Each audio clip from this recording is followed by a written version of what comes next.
Hey everybody, it's Don with Job Interview Tools, and today I want to teach you how you can ask your boss for a raise so you can get that little extra something in your paycheck that you deserve. Now, would you believe that about 1/3 of employees have never asked their boss for a raise, at least according to payscale.com?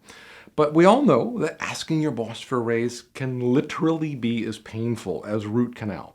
But if the idea of asking your boss for a raise makes you break into a cold sweat, in this video, I'm going to show you exactly how you can do it in 7 easy steps so you get the raise you deserve.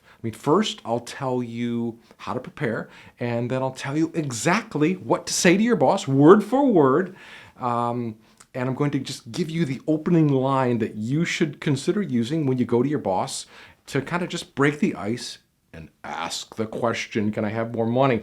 But I'm going to tell you how to do it a little bit more eloquently than that. Now, you're going to have to learn to overcome any discomfort that you have talking with numbers about salary and money and stuff like that. But that's where I can help you. And I'll also show you, what to watch out for, some of the common pitfalls and things that you can avoid when asking for a raise. So the first thing you have to do is create a plan and gather up some really good stuff about yourself and kind of, sing your own praises. And what I mean by that is, for over the past year, consolidate all of the positive praise that you've received since your last review. Every time that you were congratulated for hitting a deadline, delivering excellent customer service, praise from a client, thanks from a peer, and any other thing and anything else like that kind of really just qualifies as recognition. And I guarantee that you won't be able to pluck these moments from your memory at the last minute, when you meet with your boss to ask the big question. So do it now. And ideally, you should be doing this exercise every month. Obviously, you're just learning about this now, so you're not, but moving forward, you want to do this every month. Kind of just, write it down of all the great things that you've done, because it's easy to let stuff like this kind of slip through the cracks. But now, since you haven't done that, or probably, I'm assuming you haven't, you have to go back over the last year and just gather up all those forms of recognition. Now, number 2, arm yourself with information. Now, specifics are always best when you're positioning yourself for a raise. So you need to demonstrate your value, not just through a peer review, but raw data. Because raw data is so much more persuasive than just saying, yeah, I did a good job. You know what I mean? Let me just give you a couple things to think about that might help spark your memory. So did you create a system that streamlined operations or boosted efficiency?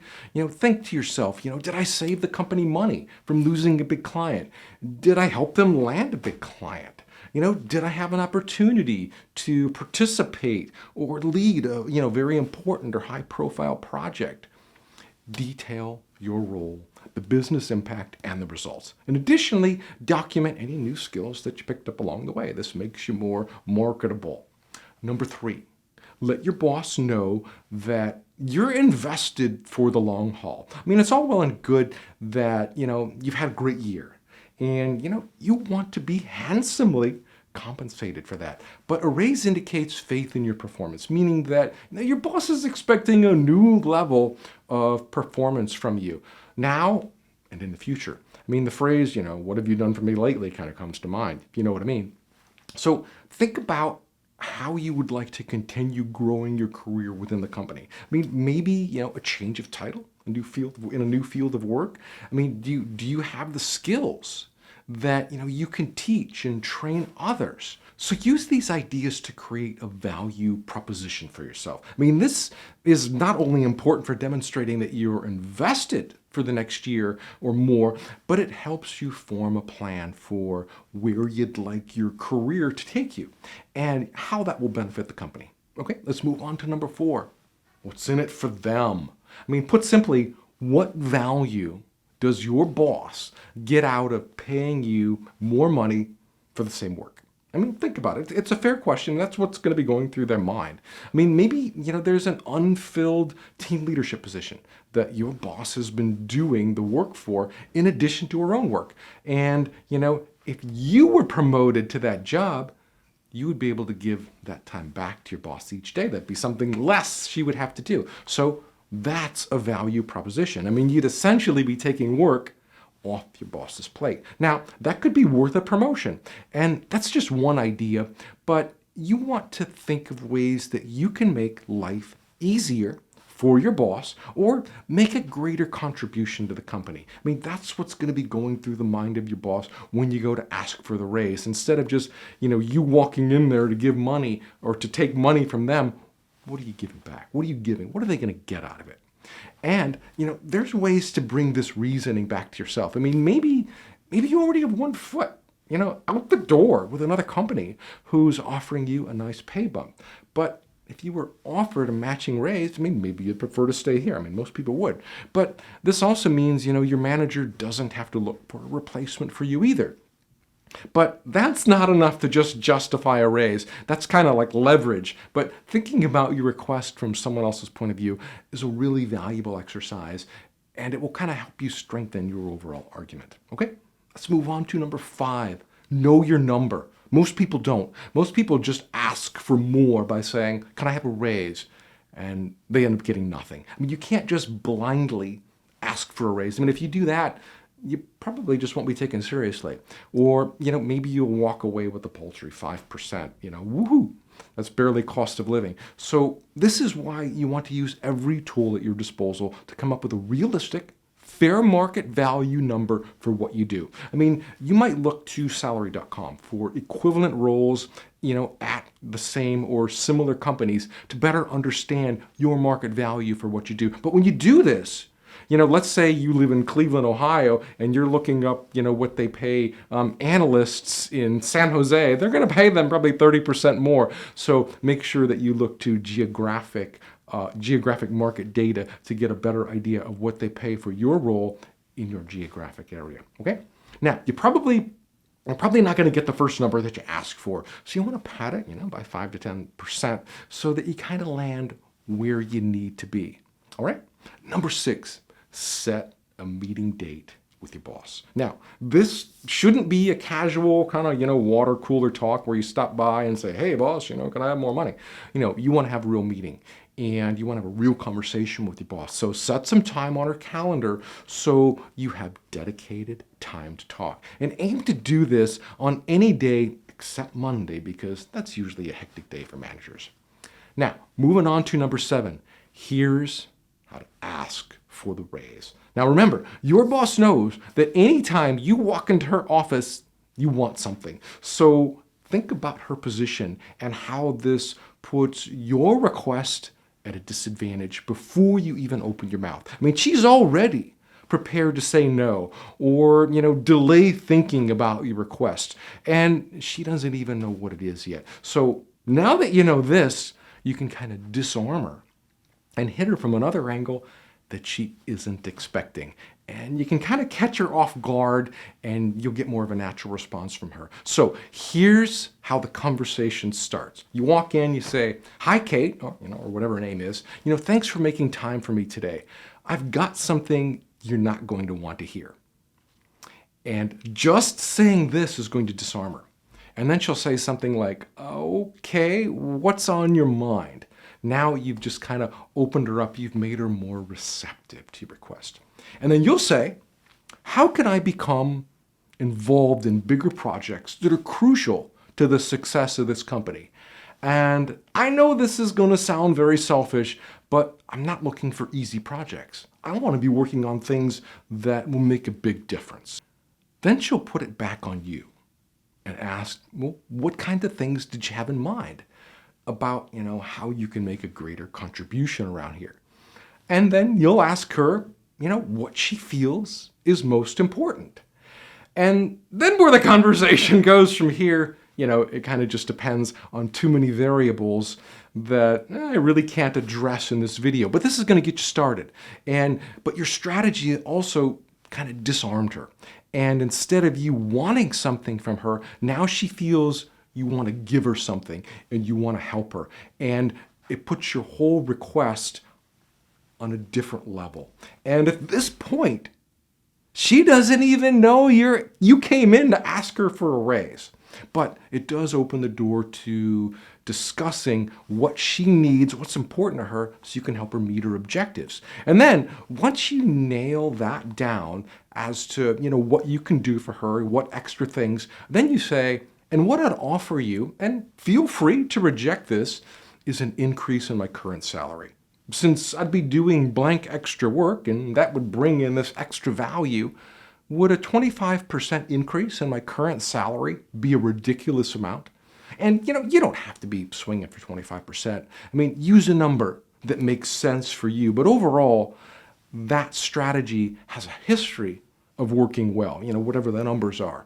And then you'll have to negotiate a number, that works for both sides. I mean, maybe she doesn't go for the 25%, maybe she goes for 15 and you come back to 17, but just know your bottom line number. Know that you're not willing to go any less than, X percent or whatever it is. You have to know your number, because without knowing your number, you're going to end up settling for less than you want. Now, that's just one strategy. And you might be saying, well, Don, that's all fine and dandy, but what if I'm grossly underpaid for the work that I'm already doing? And, I don't want more work. I just want to be paid fairly. And I hear you on that. So in your case, you'd want to use a similar disarming strategy that kind of starts off like the first one.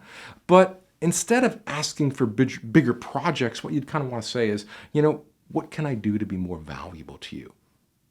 And then stop talking and let her speak. And, where the conversation goes, from there, it's really just impossible to predict. I don't know everybody's particular situation. So you need to be quick on your feet, and you need to be prepared to talk about all your achievements and all your accolades and all the things that you've done throughout the last year to give you leverage to get that raise that you deserve. And then what you want to do is aim for a point where you can say something like, and based on what I've done for the company over the last year, would it be a ridiculous idea for me to ask for a 25% increase in my current salary? And then stop talking and see where the conversation goes. And that's really all there is to it. But more than anything, practice. Practice your opening line.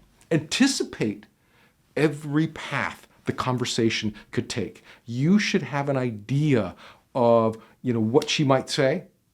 You should have an idea. You should think about things that there's no way she'll say this or whatever, but just think about every possible scenario, everything she might say, and then be prepared for that. And that's why the first part of this video walked you through structuring everything to kind of build a platform on which to put your question on top, your raise. So you want to have a strong base of, all the documented things of all the things you've done, the value that you brought into the company, the intention, the plan that you want to stay with the company.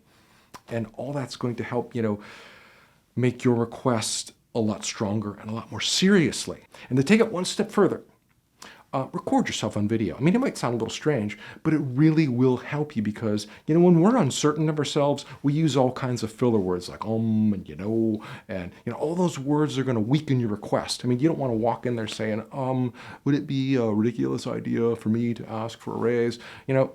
You don't want to have all those filler words. You want to be clear and decisive in exactly what you say. And when you're doing this, make sure that you're always making good eye contact. Don't be looking off, when you're asking for a raise.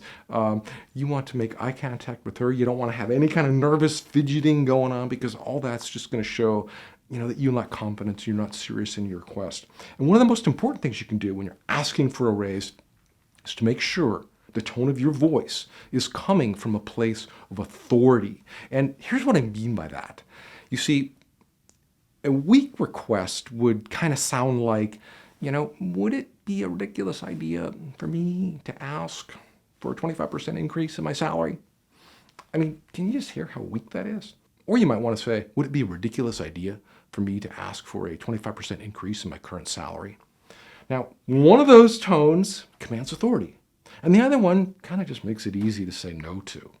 So if it comes up, avoid using personal reasons to request a raise, like, the cost of living's going up, or, whatever it is, because, those are weak arguments, and they're not going to get you a dime more than you're making. So you really should be set with, all these tools and strategies so that you can just knock the socks off your boss and secure your raise. But at the end of the day, you need to know, you need to believe in your worth before trying to communicate that to someone else. So let me know in the comments if this or some variation of this worked for you and got you the raise. Or if it didn't, did your boss just kind of laugh at you and, make you feel worse? Let me know what happened. And, please share your comments. Would love to hear from you. So that, my friend, is all I have for you in this video. I hope you found it helpful. I hope it gets you the raise that you want. If it does, please give me a thumbs up in this video. I'd appreciate it. And if you want to get notified every time I have a new video out, please subscribe. And that way I'll send you notifications every time I release a new video. So that's all I have for you today. I hope you get your raise, and I'll see you in the next video. Bye now.